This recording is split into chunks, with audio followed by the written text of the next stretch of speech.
Well done. There are two ways that could have gone.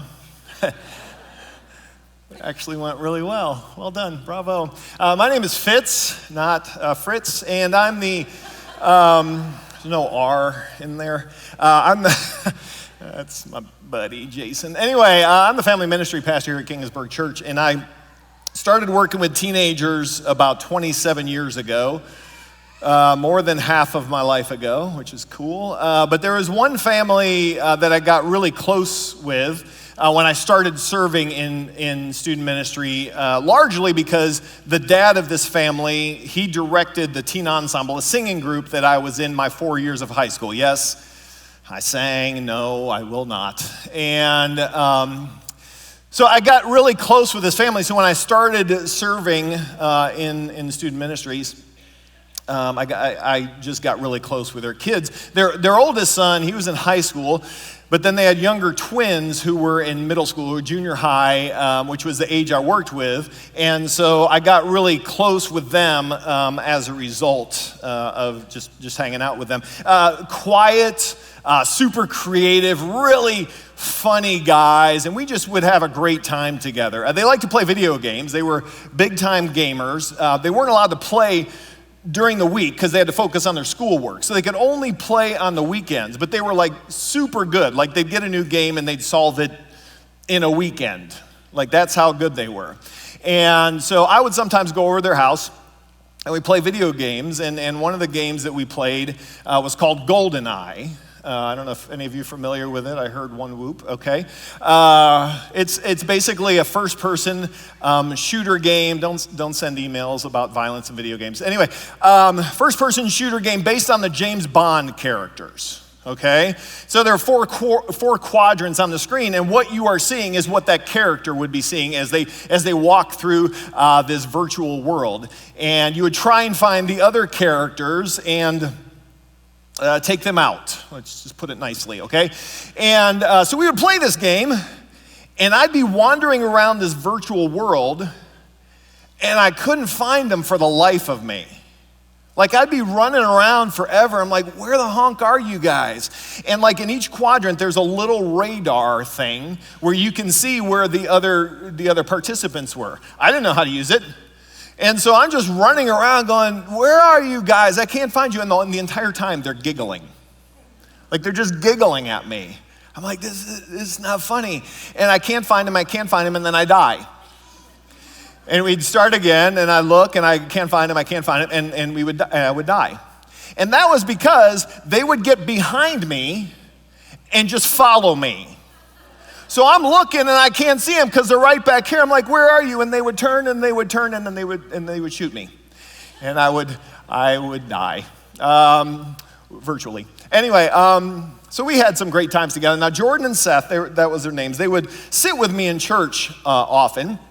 And I had developed this syncopated clapping style that you all did so beautifully. Okay, and we would do that during the worship songs. They would play an upbeat song, and we would clap that way. And one Sunday we were doing that. We're clapping along, we're worshiping along, and that's when it happened. I was sitting between the twins. I had Seth on one side and Jordan on the other.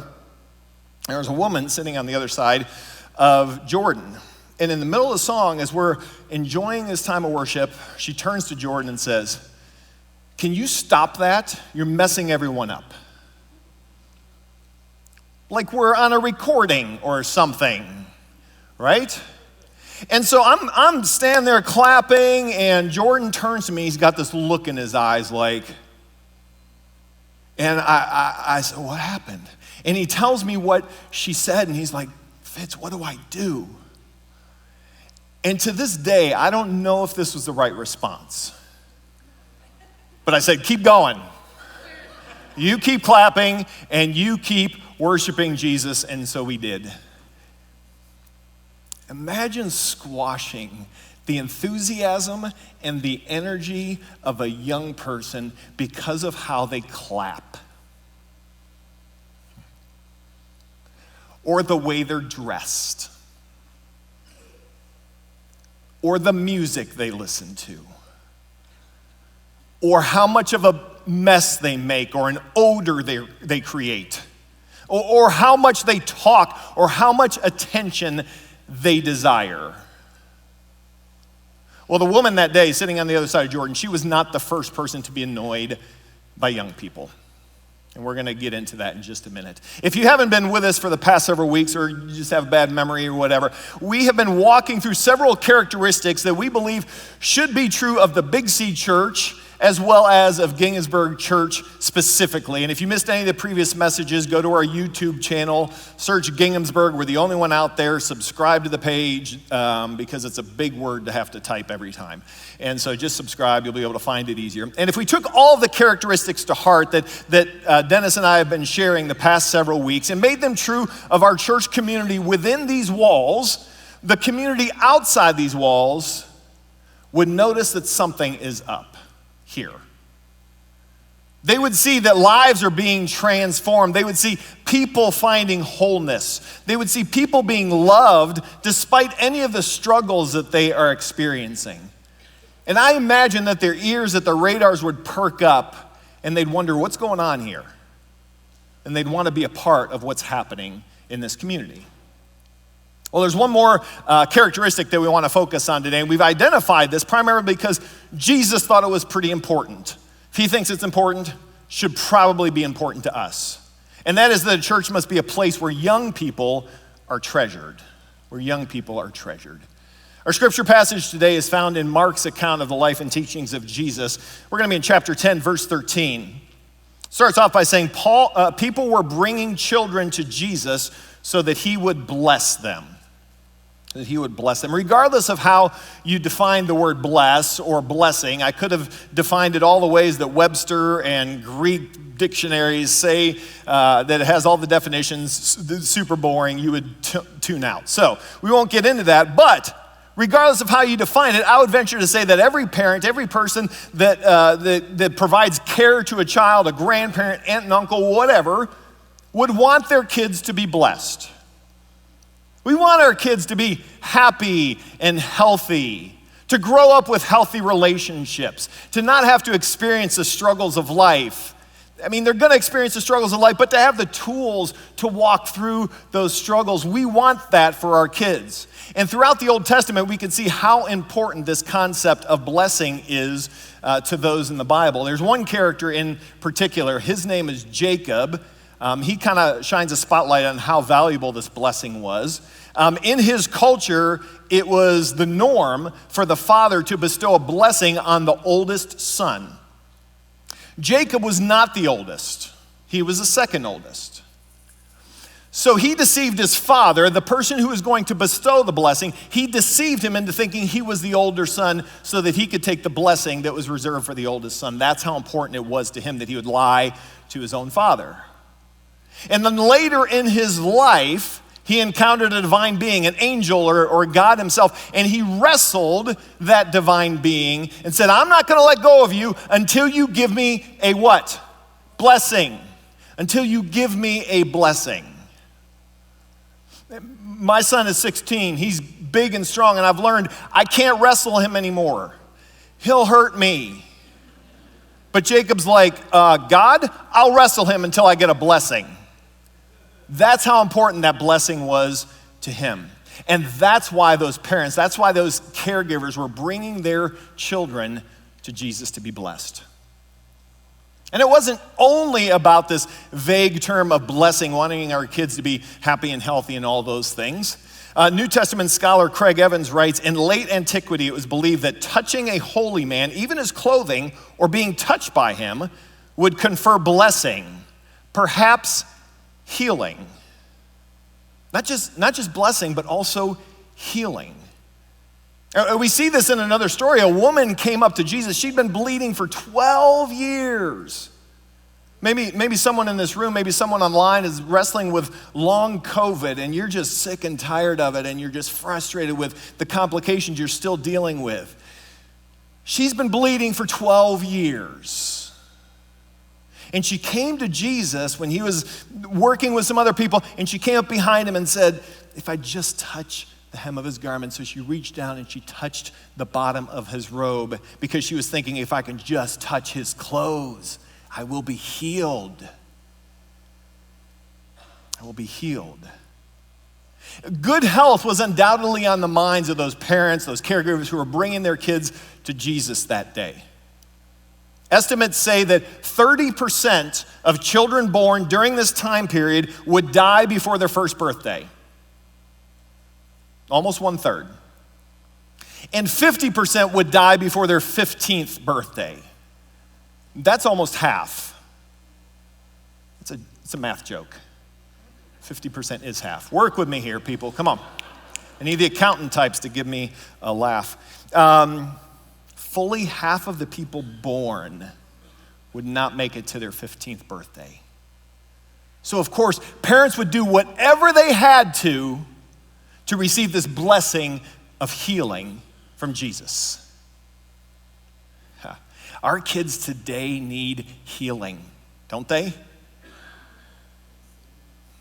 There's a guy named Chap Clark. He was a youth pastor, and he took a break from his youth ministry gig to be a substitute teacher in the school system so he could study and learn from teenagers, learn their culture and learn their psychology. He wrote down the findings in 2 books, Hurt and Hurt 2.0.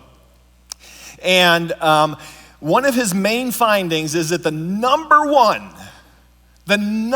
emotion that teenagers experience is hurt. Is hurt.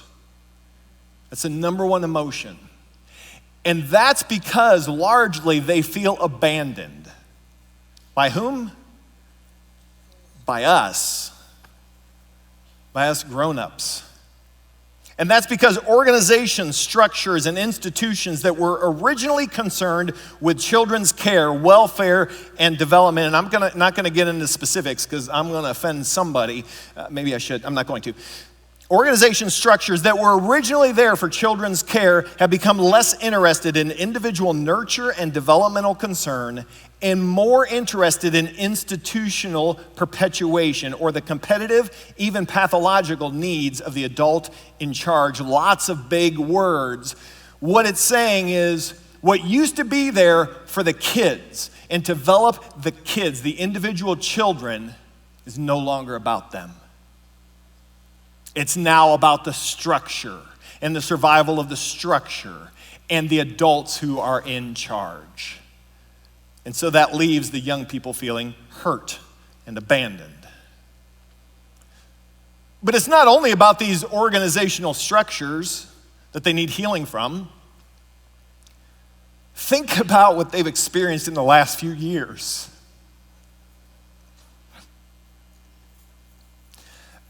A pandemic?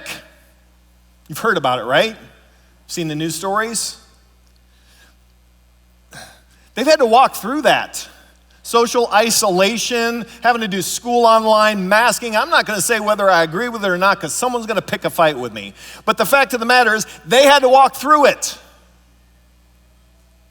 This has been going on a long time, but now with social media, we have so much exposure to it. People being killed because they look different. Because their skin's not the right tone. How about 2 mass shootings every day in America? Every day. Not just when we have a bad week. Every day in America. And a world that's just getting hotter and hotter, that's going to more acutely affect them because they're going to be around to experience it. Think they need healing? The CDC reported that more than one in 3 high school students had experienced persistent feelings of sadness or hopelessness in 2019, a 40% increase since 2009. 2009 to 2019, it went up 40%, and that was before the pandemic. That was before the pandemic, which only accelerated the feelings of depression and anxiety and stress in our young people. The young people in our church, the young people in our circles, the young people in our community desperately need the healing touch that Jesus offers, and it's up to us as a church to bring them to Jesus so they can experience that.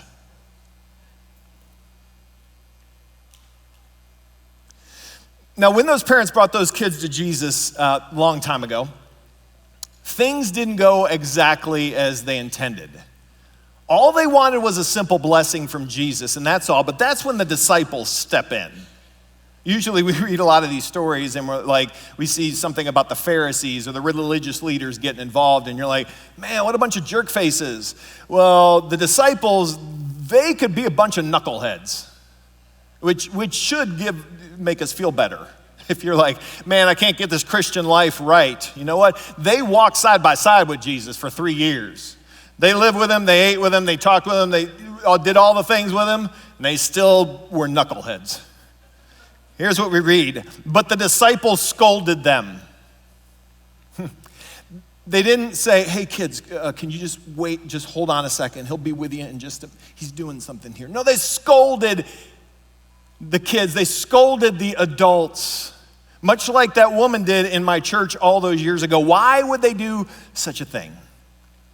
Well, if we would rewind to earlier verses in chapter 10, we see Jesus engaged in two very important activities. One, at the end of verse 1, we read, as was his custom, he taught them. What was Jesus? He was a rabbi, which is another word for teacher. This was his job. This was his role. He was doing something very important. And then in verse 2, some Pharisees came and tested him. Now, the Pharisees were a very influential group of individuals. They get a lot of bad press now, 2,000 years later, but they are very well respected. They were the keepers of the law, which was the document given by God that they basically governed every area of a Jew's life. And so it was very normal for them to be engaged in debate and conversation about what was in the law. And so Jesus, being a teacher, being a rabbi, it was very normal and very important for him to be engaged in these conversations with the Pharisees. And so these two things, this teaching and this debate with the Pharisees, would have been seen as far too important of activities than to be interrupted by some rotten kids. You see, kids were not seen as particularly valuable in this culture.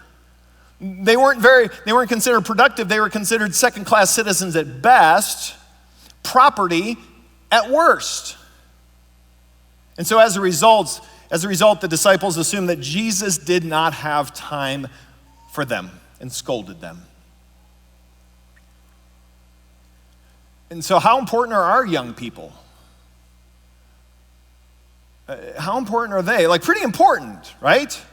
We structure our calendars around them and things like that. But what would their experience tell them?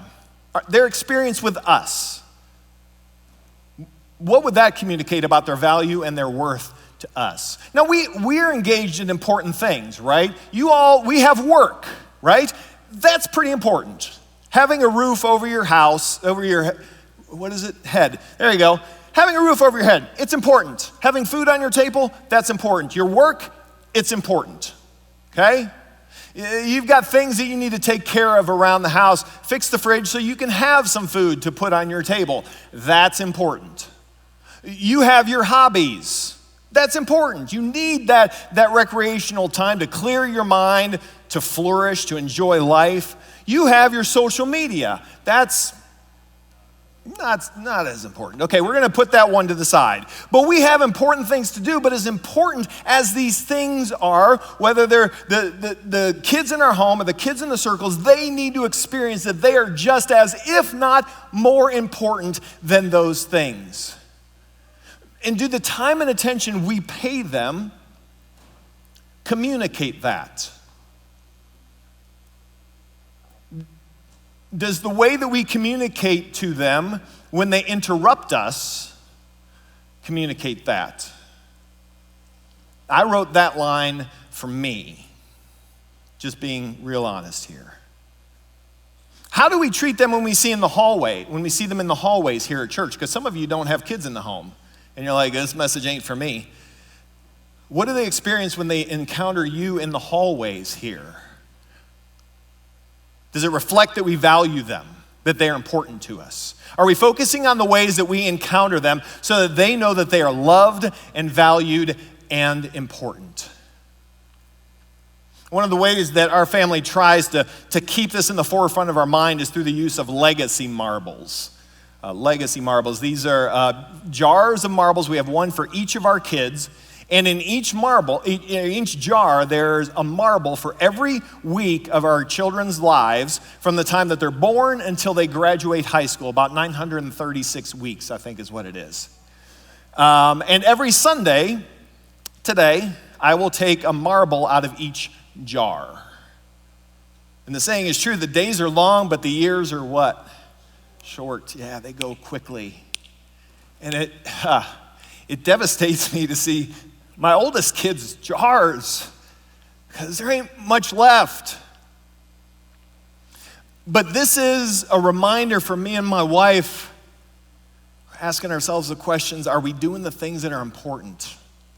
Are we showing them that they are valued and important? Is my scrolling through Twitter as important as playing hallway basketball with my 7-year-old? What am I communicating through my words and through my actions? What's that communicating to my kids? And some of you, you've got this non-parent context. You don't have kids at your home. The things that you're involved in, your pet projects, is it as valuable and important in our kids' mind, our students' mind in this church as it is that we point them to Jesus, to raise them up as a community of Jesus followers? So how's Jesus going to respond to this scolding? You know, the meek, mild Jesus, cradling the baby lamb, the sparkling white robe, the beauty pageant sash, that Jesus. How's he going to respond? Mark tells us when Jesus saw this, he grew angry and said to them, "Allow the children to come to me.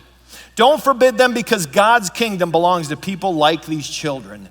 I assure you that whoever doesn't welcome God's kingdom like a child will never enter it." Shnikes. That is not the meek and mild Jesus, is it? Jesus is hacked off. You see, being angry is not a sin as long as it's directed at the appropriate thing and handled in the appropriate way. And Jesus is defining here what's important. He gets ticked off, and it's not the only time that Jesus responds with anger. The Pharisees brought a man to him earlier in this gospel, a man with a withered hand. And they wanted to see if Jesus was going to heal him on the Sabbath, which was a big no-no. And Jesus gets hacked off because these Pharisees were using this man who desperately needed healing as a pawn for their religious debate. So he gets angry. And in a couple of Gospels, we read how Jesus gets mad with the money changers in the temple for trying to take advantage of those who are coming into worship. And he flips over their tables and whips them with cords. Jesus, the meek and mild Jesus. And in each case, in each scenario, Jesus gets angry for the ways that someone is trying to limit who has access to God's kingdom. Whether it be a disabled man, whether it be the devout poor, or whether it's these insignificant children. We don't get to say who gets in and who doesn't, who gets to experience the kingdom of God and who doesn't. And when we do, when we try and say yes to some and no to others, when we say to some, Jesus doesn't have time for you, Jesus gets ticked. Jesus gets angry. Why is that? For God so loved for God so loved the world, every person that you and I try to keep out of the kingdom of God, every person that we think doesn't belong is someone that Jesus died for. Every last one of them. And I believe that when we get to heaven, we're going to be surprised at some of the people that we see there. And I think some of them are going to be surprised to see you and me. Some of you, while you eat lunch later, are going to go, "Oh, wait, that one hurt." What Jesus is doing here is he is elevating those that society was trying to keep down. Young people, not particularly important in that society at that time, but Jesus says, no, you've got it all wrong. These are the ones who have it right. These young people are the ones who have it right. He recognized a child's simple faith. He knew the value of the belief that they possessed. For example, walk into our kindergarten class up here or a kindergarten classroom and ask, how many of you are artists? Every hand will shoot up. I could draw a picture. I could draw you a rainbow. I can draw you a car. You want me to draw you a house? I'll draw you. I can do that. Bring out a basketball. How many of you can play basketball? I'm LeBron James. I can play basketball. I never miss a shot. I pull out a guitar and they're like, I'm Jimi Hendrix, I'm John Mayer. They don't know who that is, but they're like, I can play it. I can play a song. Can I play a song? I'll play a song for you. Ask a sixth grader or a junior in high school or an adult. They'd be like, nope. I can't do any of those things. Why? Because kids have a much more developed faith in themselves and in trusted adults and in God because they haven't learned enough to be skeptical. And Jesus elevates that kind of faith.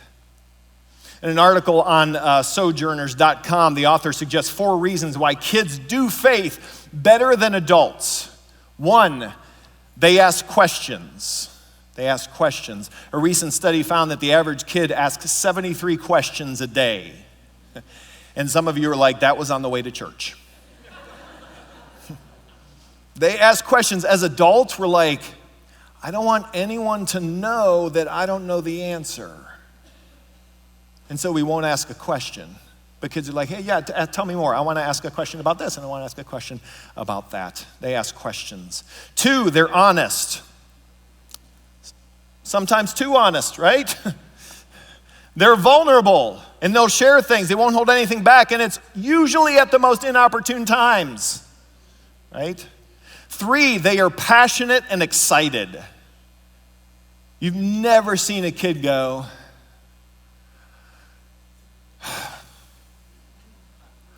got a soccer game today.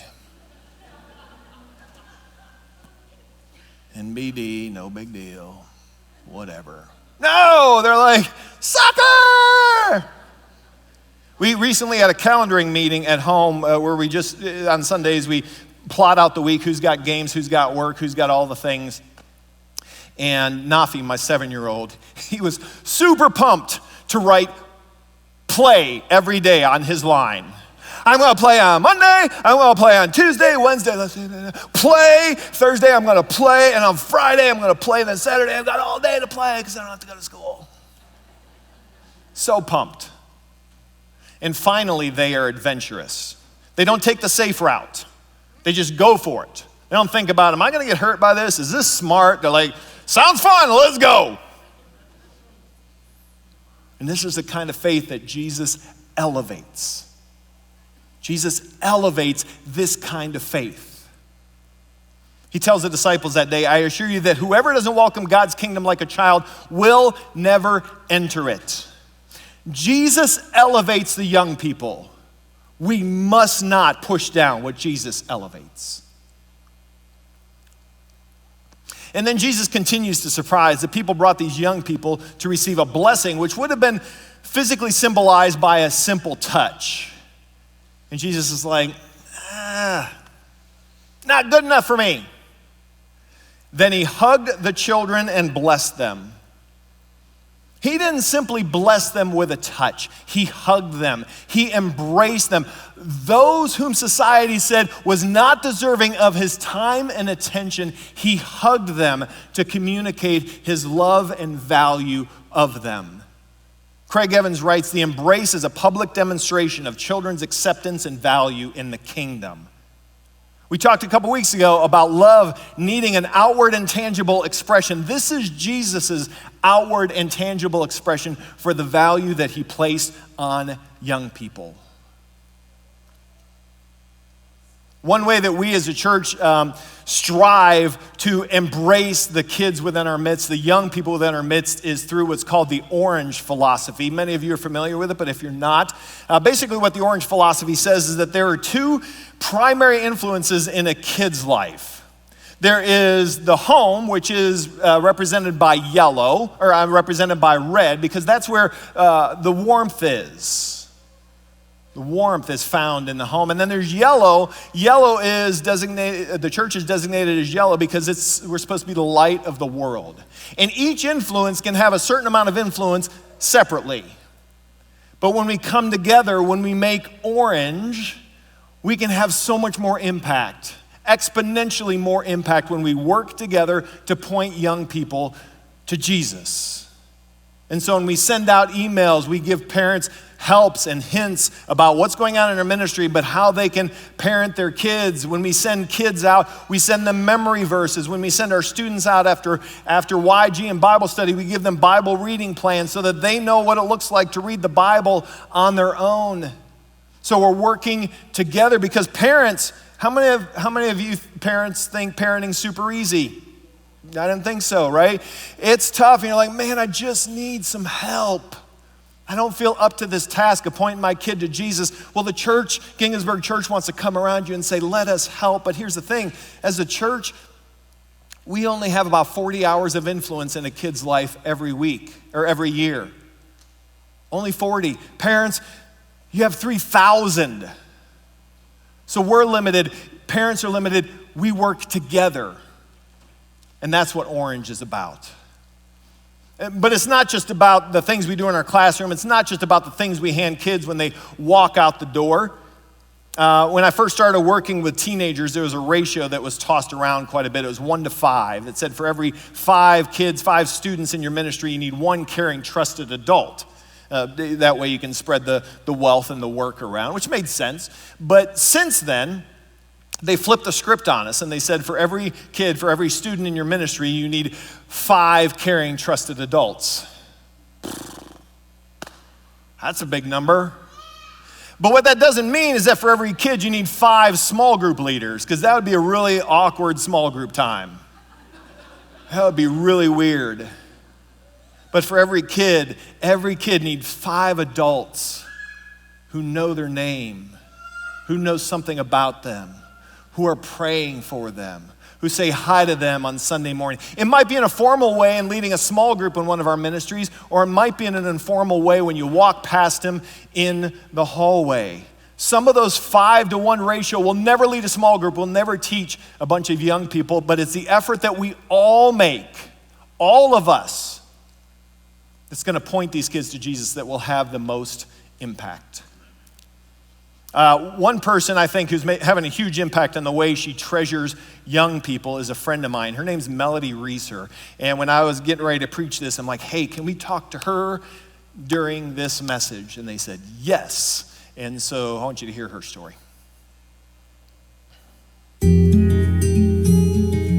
My name is Melody. I have been a high school small group leader for almost a decade. A small group leader means Wednesday nights, and that means coming here at 6 p.m. and eating pizza and just hanging out with them for a while. There's a time of worship where they do music, and there's a message that's given, and then we break out into our small groups. And then sometimes when I'm able, if there's something like the fall retreat, or if there's, some fun activity that they do, then I go to those as well. There have been times where you didn't think that they were listening, you didn't think that you were making a difference at all. And then there'll be a night where something clicks and they just open up and they just want to talk to you. When you're with high school, their personalities are coming out and they're becoming who they're going to be. And I love to see that. I love watching them grow and watching them change and mature. It's for me, it's kind of fuel. Well, I had a student who COVID was really hard on, and like it was for all of us, but for him, he changed. He kind of went into his shell. When we came back and we started back again, and there would be nights where we would have discussions afterwards where you could just see him come out of his shell into who he was, and I enjoyed that.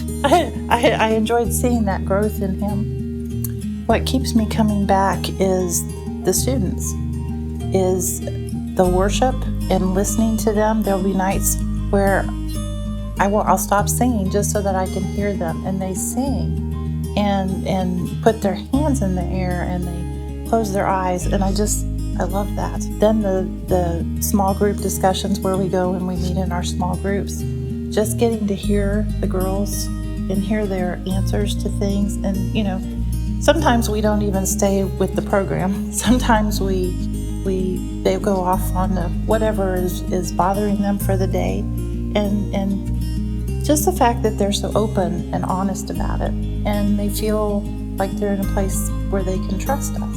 There are days I don't think I am doing anything, and I mean, there have been a lot of times I go home and it's like, why am I doing this? Is this really, am I making a difference? I've done this enough now that I have had some from freshman to senior year. I've had some from 7th grade all the way to senior year. And to see their changes in their personality and who they become, it is a privilege to watch. And to see them become these beautiful young adults. And that's kind of why I keep coming back. Yeah.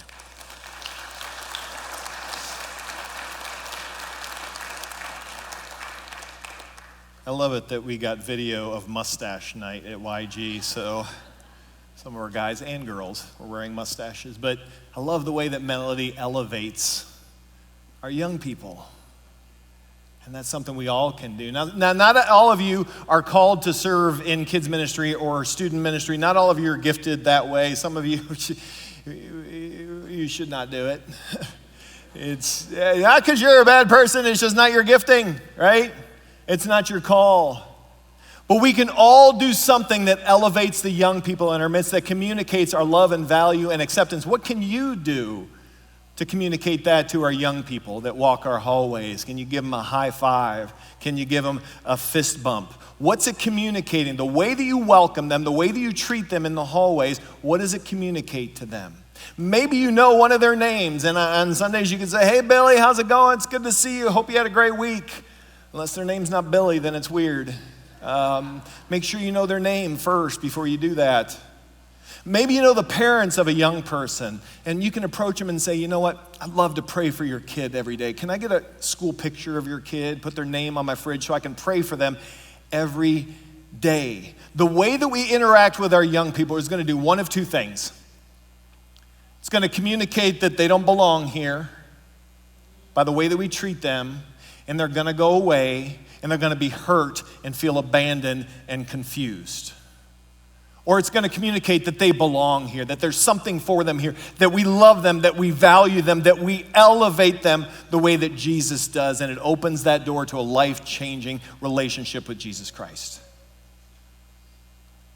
Now, some of you are serving in a formal way. Some of you already serve in kids ministry. Some of you already serve in student ministry, and major props to you. And some of you have been feeling the nudge, and you're just like pushing that nudge down. And to you, I would say, stop it. If you are feeling that nudge, do something about it. Stop squashing the nudge and get plugged in. You can do that a few different ways. Go to Ginghamsburg.org/serve. Click on serve and go to family. You can scan this QR code. Just drop me an email, Fitzpatrick@Ginghamsburg.org. That's a really long email, so if you just want to come up and say hi, we'll get you plugged in. This community can and needs to be a place where young people are treasured. Because when they feel like they're treasured, when they feel like they're loved, when they feel like they are valued, it's going to open the door of their hearts to a life-changing relationship with Jesus. And that's what we need to be about. Let's pray. Jesus, we thank you for the way that you value young people, and thank you that we have the opportunity to model that. Help us to do that. For those of us who are serving in a formal way, give us the strength and energy and everything we need to do that. And for those of us who that's not our calling, I pray that we would see our kids, that we would see our students through your lenses. As someone who is valued, who gets faith, and who needs to be embraced. Pray this in Jesus' name. Amen. If you have been blessed by this video, feel free to comment on what spoke to you. hit the like button and share this with a friend who needs encouragement today. Don't forget to subscribe to our channel so you won't miss out on any of the latest videos. Thank you for watching, and we'll see you soon.